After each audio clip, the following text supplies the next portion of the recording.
Hello hi नमस्कार। मैं आपका सूरज सर स्वागत करता हूं आज की सेशन में। और आज हम पढ़ने वाले हैं फिजिक्स का वो टॉपिक जो ज़्यादातर बच्चों को बहुत ही हार्ड लगता है। तो हमने सोचा कि हम इस टॉपिक को इस तरीके से आपके सामने रखेंगे, इस तरीके से आपको बताएंगे ताकि फिजिक्स के अंदर आपको इंटरेस्ट डेवलप हो, फिजिक्स थोड़ा आसान आपको लगने लगे। आपको हम ये बताते चलें कि हम आज पढ़ने क्या वाले हैं। हमारे फिजिक्स में एक चैप्टर 19 है, electromagnetic induction and alternating current.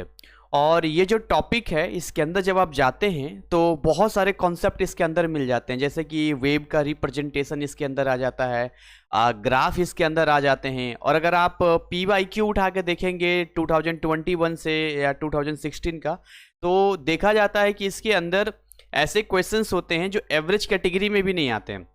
सबसे लास्ट में जो 6 मार्क्स का होता है ना, वहाँ पे ये सवाल पूछे जाते हैं और ये बड़ा चैलेंजिंग हो जाता है, पढ़ते समय भी समझ नहीं आता है। तो हमने एक छोटा सा टास्क आपके लिए किया है, कुछ ऐसी चीज़ें हमने आपके लिए डिजाइन किया जिससे कि हम सबसे पहले आपका बेसिक यहाँ क्लियर करेंगे। स्टार्टिंग में सबसे पहले हम पढ़ रहे हैं डीसी करंट के बारे में और एसी करंट के बारे में। आपको ये समझना होगा बेसिकली कि डीसी करंट और एसी करंट में क्या फ़र्क होता है। जब हम डीसी करंट की बात बोलते हैं मतलब इसको बोलते हैं डायरेक्ट करंट, और एसी करंट जो होता है वो अल्टरनेटिंग करंट होता है। इसका बहुत ही छोटा एग्जांपल मैं आपको बताऊंगा। कैसा एग्जांपल? बहुत छोटा एग्जांपल बताऊंगा। आपके यहाँ जो बैटरी होती है, आपके मोबाइल में जो बैटरी होता है या नॉर्मल जो बैटरी होते हैं वो डीसी करंट होते हैं।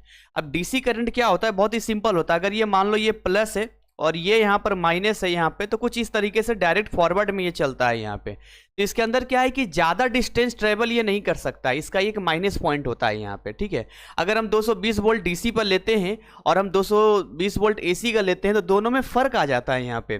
इसका क्या है कि इसकी एनर्जी का जो लॉस है वो बहुत ही ज़्यादा है, ये पावरफुल ज़्यादा होता है, इसको आप स्टोर कर सकते हैं और इसकी फ्रीक्वेंसी 0 होती है। फ्रीक्वेंसी का मतलब होता है कि जब आप 1 सेकंड में नंबर ऑफ सर्कल्स को कंप्लीट करते हैं, that is known as frequency. तो यहाँ कोई फ्रीक्वेंसी का मतलब नहीं होता है। अब कमाल की बात है कि हमारे घरों में जो बिजली सप्लाई होता है वो एसी वाला सप्लाई होता है। रीजन ये है कि अब इसको ज़्यादा लंबा डिस्टेंस तो लेके जा नहीं सकते हैं। तो सोचो आपका ट्रांसफार्मर कहाँ है और आपका घर कहाँ है। तो आपके ट्रांसफार्मर से आपके घर तक अगर हमें बिजली को सप्लाई करना हो, करंट की सप्लाई करना हो, इलेक्ट्रिसिटी सप्लाई करना हो, तो ऑब्वियस सी बात है हम डीसी करंट में तो आएंगे नहीं, तो हम आएंगे एसी करंट में, जहां पर इसको हम एक लंबे डिस्टेंस में लेके जा सकते हैं। और ये कुछ इस तरीके का चलता है यहाँ पे। इसका ये ग्राफ होता है। अगर आप थोड़ा भी मैथमेटिक्स आपने जाना होगा तो हमारा जो साइन थीटा होता है, हमारा जो कॉस थीटा होता है, उसके अकॉर्डिंग ये फॉलो करता है। इस तरह से अप डाउन में जाता है। यहाँ पे हम इसके बारे में डिटेल जानेंगे, इसमें फेज एंगल सारी चीज़ों का जिक्र होगा, वो भी जानेंगे।